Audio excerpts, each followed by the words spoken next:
The cameras flashed, the crowd froze, and just like that, Hollywood had a new obsession. Oh, yeah. You know the exact image we're talking about. The flawless gown, the glowing baby bump making its grand debut on the red carpet. Right, it looks like absolute magic, like it's just, entirely effortless. But contrast that intense glitz and glamour with the stark, terrifying reality of a sterile hospital room. Exactly, just imagine the frantic beeping of monitors, the harsh fluorescent lights, and a surgical team performing a high-risk fetal operation. While the mother's awake and just completely terrified. It's wild. Today, we are looking at the untold, harrowing story of why Rocky was almost never born. The contrast there is just profound. I mean, the public gets the celebration and the glossy magazine covers, but we completely miss the sheer biological terror happening right behind closed doors. Welcome to Starscope Report. Join Jordan and Jamie as they uncover Hollywood drama, music industry shakeups, and viral influencer scandals. From red carpet surprises to social media controversies, we dive deep into the stories behind the fame. And we put this specific deep dive together for you because Kourtney Kardashian and Travis Barker's journey to welcoming their son, Rocky 13, well, it completely changes how we need to look at pregnancy. It totally does. We are going to explore the hidden, grueling fertility battles they faced, the terrifying medical emergencies that followed, and connect their deeply personal Hollywood story to a groundbreaking DePaul University study. Right, a study that reveals exactly why our society so thoroughly misunderstands pregnancy loss. Because, if you strip away the immense wealth and the reality television cameras, you are left with a medical and psychological ordeal that mirrors the silent struggles of millions of people. Yeah, it really is just a very human story of endurance. Absolutely. So to understand the stakes of that endurance, we have to look at the family dynamic they were trying to build, because Kourtney and Travis already share a massive blended family. Oh, massive. We were talking about 6 children from their previous relationship. Right. There's Mason, Penelope, and Rain on Kourtney's side. And then Landon, Alabama, and stepdaughter Atiana on Travis's side. Exactly. So this new baby was really positioned to be the anchor of this newly merged family. And, like, the name they chose, Rocky 13 Barker, it carries a massive amount of weight. The pop culture lore on this is actually so fascinating. It really is. Tracing it back to Halloween 2021, they dressed up in that true romance couples costume. Right. Iconic. Yeah.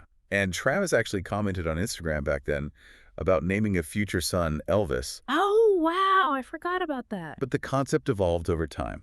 So Rocky is a direct homage to Sylvester Stallone's 1976 Rocky, which Travis considers, the greatest boxing movie of all time. Which is such a bold claim, but okay. Right. And it's also a tribute to Rocky George, the legendary guitarist of the punk band Suicidal Tendencies. So cool. And what about the 13? Well, for 13, Travis simply believes 13 is the greatest number of all time. I love that. It is a name built around fighting, resilience, and like a little bit of punk rock defiance. Yeah. And they were going to need every single ounce of that fighting spirit. They really were. Because in September 2023, that resilience was put to the ultimate test. Yeah, the hospital scare. Right. So according to the Kardashians on Hulu, Kourtney was at home having a routine ultrasound. But the specialist performing the scan was incredibly meticulous. Thank goodness for that. Literally, he wasn't just looking for a heartbeat. He was examining the microscopic details of the fetal development, and he caught something terrifying. There's fluid accumulating in the baby's lungs. Exactly. And the timing of this diagnosis, it's the definition of a nightmare scenario. Oh, it's awful. Mm-hmm. Because Travis was completely unreachable in any practical sense. Right. He was away on a massive, highly coordinated world tour with Blink-182. So it's over in Europe. Yeah. The logistics of that moment are pure cinematic tension. I mean, the second Travis gets the news, he rushes to an airport in Europe. Drops everything. Drops everything. His plane touches down in Los Angeles just hours later, and he sprints straight to the hospital. But the situation was so dire that the surgery simply couldn't wait for him to arrive. It couldn't. Kris Jenner actually had to step in and hold Kourtney's hand while the surgeons operated on her unborn baby. The medical reality of what Kourtney went through is just staggering when you break down the mechanics of it. It really is. Like, according to the Mayo Clinic, fetal surgery is a procedure performed directly on an unborn baby while still in the uterus. Just think about that for a second. Right.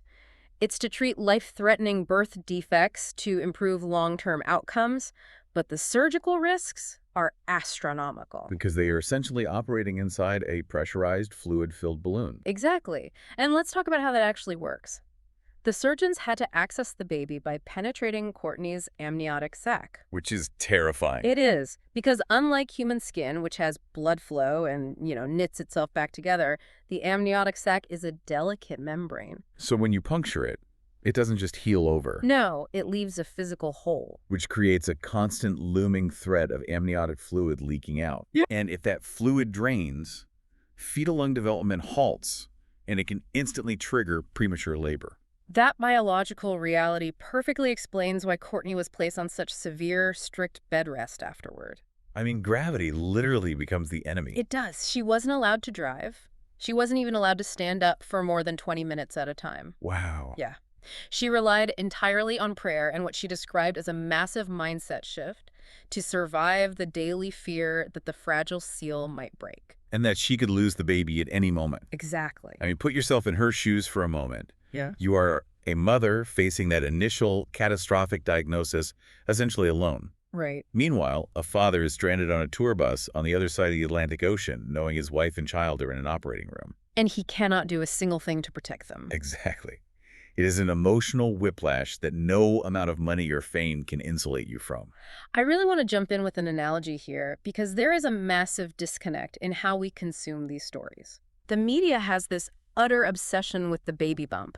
We treat celebrity pregnancies like this continuous, glamorous red carpet rollout. It's all glowing maternity shoots and perfectly curated Instagram announcements. Right. But that narrative completely sanitizes the biological reality. It erases the life or death medical battles happening in the shadows. It's like we are essentially reducing a highly complex, incredibly dangerous biological process to a fashion accessory. Yes, the baby bump culture creates a really dangerous illusion. It sets up an expectation for everyone watching that pregnancy is a smooth, linear path to a happy ending. And when complications inevitably arise, women are left completely blindsided. Feeling like their bodies are failing at something that is supposedly natural and effortless. And that profound isolation hit Kourtney incredibly hard. She admitted she initially feared she did something wrong to cause the fluid in Rocky's lungs. Which is heartbreaking. It is. But wait till you hear what came next, because the battle for Rocky actually started long before this hospital visit, and it involves a devastating secret they hid for years. This part of the story is just incredibly heavy. It is. So if you're loving these Hollywood twists, make sure you're subscribed. We've got even crazier stories ahead. We really do. Because this is where the story shifts from a sudden medical emergency to a years-long psychological endurance test. Right. Because before Rocky, Kourtney and Travis were actually expecting a baby girl. Yes. They had already named her Tulip. But tragically, they lost her at the 3-month mark. And it was that devastating loss that pushed them into a grueling 8-month span where they endured 5 failed IVF cycles. 5 cycles in 8 months is just brutal. The new documentary, Travis Barker, Louder Than Fear, which Wow. recently premiered at the Tribeca Film Festival, gives us the crucial background here. What did it reveal? Well, it turns out Kourtney got pregnant with Tulip 100% naturally just 6 months after they started dating in 2021. Wow, so it happened fast. They were ecstatic.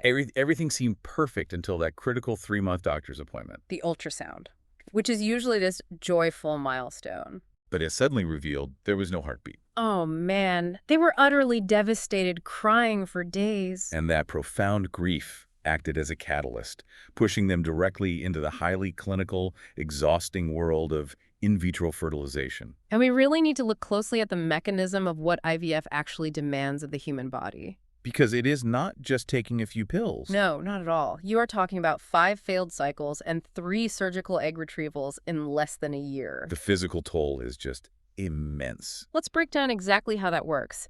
In a natural cycle, a woman's body matures 1 single egg, but IVF requires ovarian hyperstimulation. Right. Doctors use heavy synthetic hormones to force the ovaries to mature a dozen or more eggs simultaneously. So the ovaries swell, estrogen levels skyrocket. And the physical bloating is incredibly painful. Then you undergo a surgical procedure under anesthesia to extract them. Doing that 3 times in a single year is a massive amount of bodily trauma. Not to mention the psychological whiplash. You are injecting these hormones, enduring the physical side effects, hoping desperately for a viable embryo. And then facing the crushing disappointment of a failed cycle. It's a relentless pendulum swing between hope and grief. Kourtney spoke incredibly candidly about a specific part of this process that I think a lot of people misunderstand. She talked about egg freezing. Oh, this is such an important point. It is often marketed to women as this guaranteed biological safety net. Just freeze your eggs and you have an insurance policy for the future. Right, like it's a sure thing. But Kourtney revealed that most of her frozen eggs didn't even survive the thawing process. Which is devastating. And the ones that did survive the thaw never made it to the embryo stage. It completely shatters the illusion of medical control. It really does. I mean, she is enduring all of this, 5 failed cycles, grieving the loss of Tulip, managing a blended family of 6 teenagers and preteens. And planning a massive, lavish Italian wedding. Exactly. And she is doing all of it while the reality TV cameras are documenting her every move. The pressure is unimaginable. She eventually hit a breaking point. She felt like society and the medical establishment were constantly telling her that IVF was her only option. But her intuition was screaming something completely different. She felt that the constant barrage of heavy medications and synthetic hormones were actually hijacking her system. Like they were working against her body, not for it. Choosing to listen to that intuition requires an incredible amount of bravery. It really does. She made the exceedingly difficult decision to just stop. She stepped entirely off the medical conveyor belt. She let the synthetic hormones leave her system for a full year. She focused entirely on optimizing her baseline health, let go of the rigid illusion of control, and decided to leave the outcome up to, in her words, God's plan. And against all clinical odds, she conceived Rocky 100% naturally on Valentine's Day 2023. Which is an amazing end to that chapter. But that's not even the wildest part. Later in the deep dive, we'll talk about the shocking truth behind why Kourtney felt her body was failing her, and how a fascinating university study proves she is far from alone. It is a remarkable testament to trusting your own biology. Hmm. But that underlying feeling Kourtney struggled with, the deep-seated belief that her body was failing her, the intense guilt, the isolation that is not just a celebrity experience. No, it's a culturally conditioned response to pregnancy loss. Totally. There is a massive statistical disconnect here that completely blew my mind. Let's hear it. We are looking at a medical reality where 1 in 4 pregnancies ends in miscarriage. 1 in 4. That is so common. Yet a staggering 65% of Americans inaccurately believe that miscarriage is a rare event. Wow. That mathematical disconnect creates an absolute epidemic of silent guilt and profound isolation. To understand why this disconnect exists and how it damages the human psyche, we need to examine a qualitative study from DePauw University. Right, the one conducted by Rebecca L. Upton. Yes. And this research didn't look at Hollywood elites. It focused on patients and medical providers in the rural U.S., specifically the Midwest. You might wonder how a study on rural Midwestern women connects to a billionaire Kardashian living in Calabasas. Right, they seem like different planets. But the connection is everything, because the data proves that despite having vastly different financial resources and access to care, the psychological trauma and the intense societal stigma surrounding pregnancy loss are utterly identical across all demographics. The methodology of this study is key here.